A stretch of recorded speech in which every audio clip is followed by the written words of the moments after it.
ప్రతి నెల ఒక స్త్రీ శరీరం నుండి ఒక చిన్న ఎగ్ విడుదల అవుతుంది.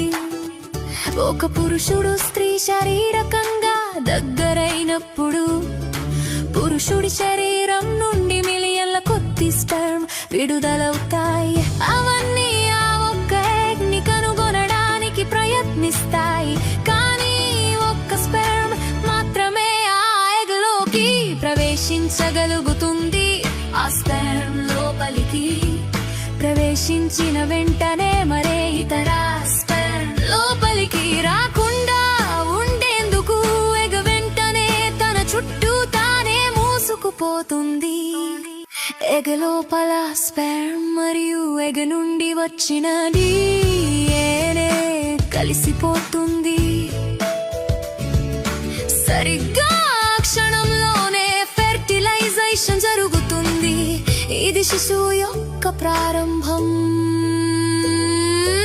అప్పుడు ఫెర్టిలైజ్ గర్భాశయం వైపుకు ఫెలోపియన్ ట్యూబ్ గుండా ప్రయాణించడం ప్రారంభిస్తుంది.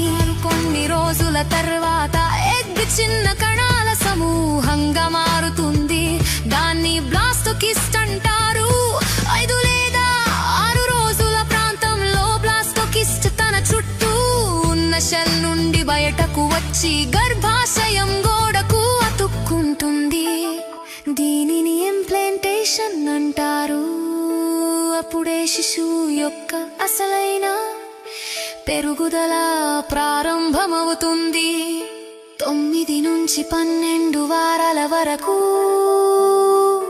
దానికి గుండె, మెదడు, వెన్నెముక, చేతులు, కాళ్ళు స్పష్టంగా ఏర్పడతాయి. లోపలి అవయవాలు పనిచేయడం మొదలు పెడతాయి.